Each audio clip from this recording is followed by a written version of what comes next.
Hello student, good morning.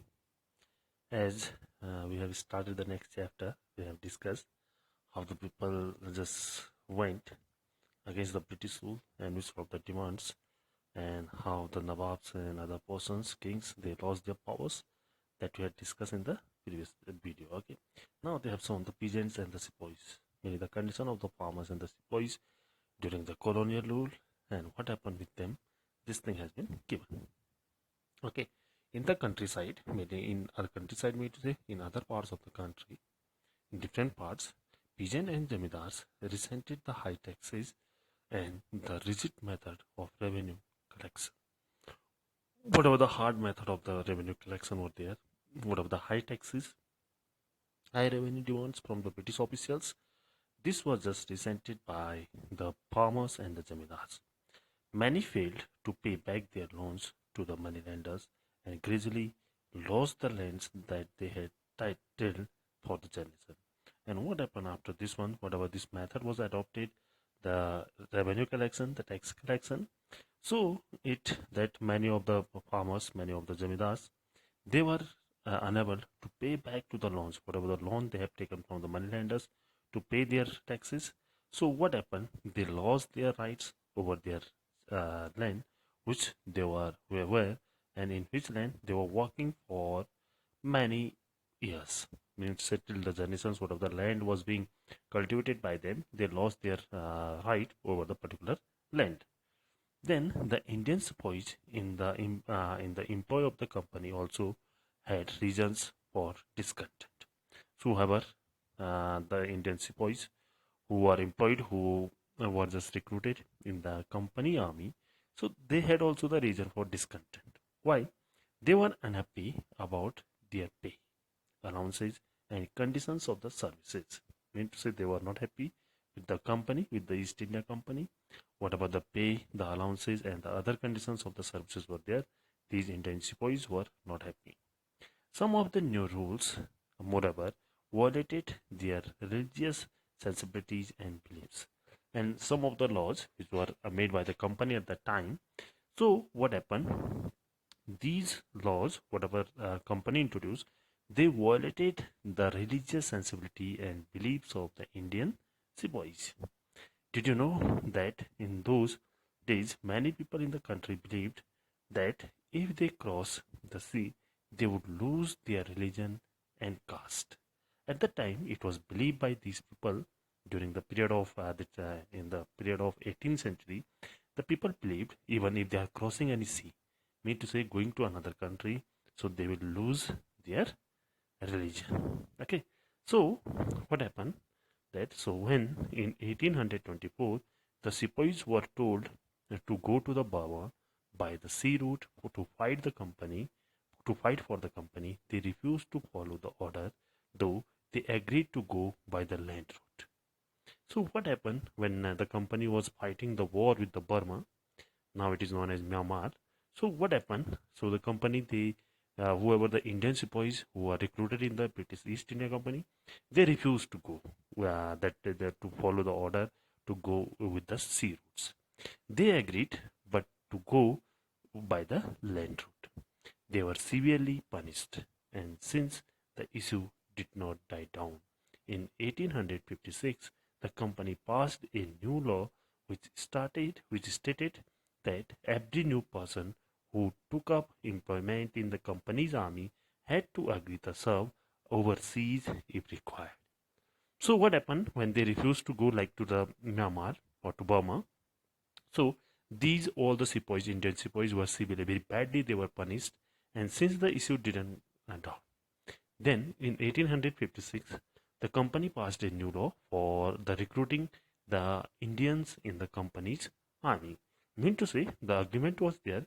They had passed that the company army had to agree sub overseas if required. Mean to say, if there is a need to go any that is by crossing the sea, by crossing the oceans, so they must be go. These sort of the laws were passed by the company. Okay. Then they have given here, sepoys also reacted to what was happening in the countryside. The sepoys, the Indian sepoys mainly, they also reacted whatever the things with the peasants and the zamindars that was happening in the other parts of the country. Okay, many of them were peasants and had families living in the villages, so the anger of the peasants quickly spread among the sepoys. So what happened? Whatever the condition, the severe condition of the zamindars and the peasants in the countryside, in the mainly in the other parts of the country. Okay, so what happened? These sepoys who were just in the British army, they also reacted towards it, and so the anger of the peasants quickly spread among the sepoys. Whatever the anger of these farmers, that was also just spreaded over the sepoys. Then responses to reform. Most of the responses, and what happened? See, the British believed that Indian society had to be reformed. The British, as in the previous chapters we have also discussed, so these Britishers, they believed that the Indian society had to be reformed. Whatever the Indian society, they used to see us as a uncivilized and barbaric persons. So they believed that our Indian society had to be reformed or to be improved. Laws were passed to stop the practice of sati and to encourage the remarriage of widows. Okay, so at that time the laws were made for stopping the practice. Earlier, the sati practice was done in our country, so they passed this law to end to prohibit the practice of sati, and as well as they encourage the remarriage of widow. If someone is widow, so they can go for the remarriage. English language education was actively promoted. So the language, English language education, that was also actively promoted in our country. After 1830, the company allowed Christian missionaries to function freely in its domain and even own land and property. So these Christian missionaries, these were means like the schools who used to provide the education, as well as they used to enforce the people to change their religion into Christianity. So these were introduced, these were allowed in our country as well to function freely on the Indian subcontinent. Then in 1850, a new law was passed to make, that is, conversion to Christianity easier. Mean to say, a new law that was passed by the Britishers, mean to say that if anyone wants to just change the religion, and they used to force, and by the Christian missionaries they used to tell about the Christianity, so they can convert their religion into Christianity. This law allowed an Indian who had converted to Christianity to inherit the property of his ancestors. And this law was made like whoever the Indians were there who has converted, who has just changed their religion into Christianity, so they can keep the property of their ancestors. Many Indians began to feel that the British were destroying their religion. Their that, as we all know, that this happens with everyone. So the Indians, they begin to feel that now the Britishers, they are destroying their religion, their social customs, and their traditional way of life. Then, after this one, what happened? There were, of course, other Indians who wanted to change existing social practices. There were also some other Indians who wanted to change the existing social practices which were done in our country. You will read more about this one, reforms and reformers movement, in chapter 7. Then, through the eyes of people. Okay, so after this one, through the means view, in the view of the people, what were the meaning of this particular revolt? So they have shown here. To get a glimpse of what people were thinking those days about the British rule. Okay, so at that time, what the people, to see the view is in the point of the point of the people. So what they were thinking those days about the British rule. So study source 1 and 2. These are the sources. You can go for these sources and you will come to know what the people used to think at the time about the British rule. Okay, here if you go through this one, so you will find what the people they used to think about mainly about the British rule, that you can go directly and you can read these two sources and you can know what the people were thinking about the British rule. Okay, then a mutiny becomes a popular rebellion, a mutiny. When soldiers, mutiny mean to say, right side the meaning has been given, when soldiers as a group disobey their officers in the army. Okay, these are known as the mutiny. This disobeying this rule, it just turned into a popular revolution. Okay, then what happened? This case has been given here. See what they have given. Though struggles between rulers and the ruled are not unusual, sometimes such struggles became quite widespread as a popular resistance so that the power of the state breaks down.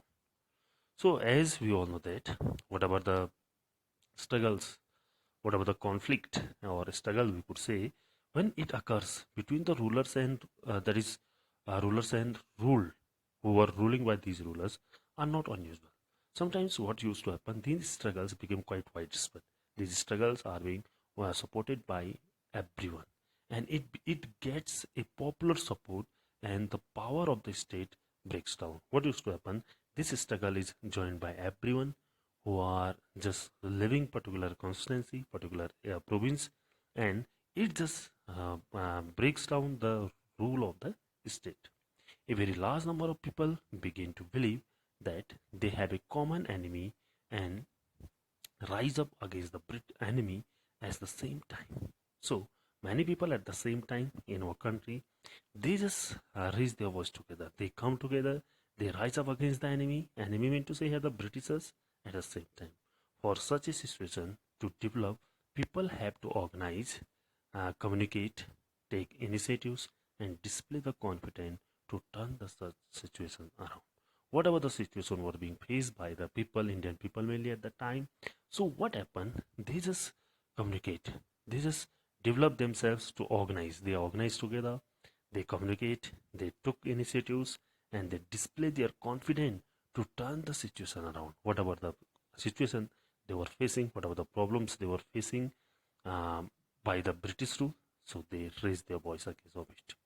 So such a situation developed in the northern part of our country in 1857. They have shown here one example about this problem were faced by the Indians as well as during the period of 1857. After 100 years of conquest and administration, the English East India Company faced a massive rebellion that started in May 1857 and threatened the company's very presence in India. So what happened? After the 100 years, the British East India Company faced such a situation, such a very means a massive, a huge that is rebellions during 1857 in our country that threatened the company's very presence in India, which made fear in the minds of the Britishers.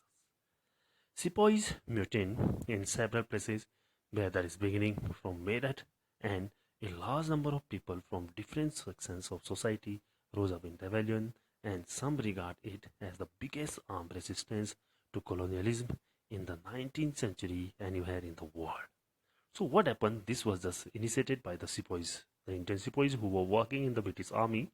So they disobeyed their seniors, the Britishers, over in the company's army in several places, and they beginning from Meerut, they started to just organize from Meerut, and a large number of people from different sections of the society, they rose up. They also just joined the revolt, and some regard it as the biggest. Some consider it. It is one of the biggest armed resistance. That is the biggest arm that is resistance, mean to say a protest to colonialism in the 19th century anywhere in the world. Okay, then you can see something they have shown here. After this one, they have shown from Meerut to Delhi. What happened from Meerut to Delhi, and how the sepoys just organize themselves, and how they just raise their voice against the British rule, that we will discuss in the next video. Okay.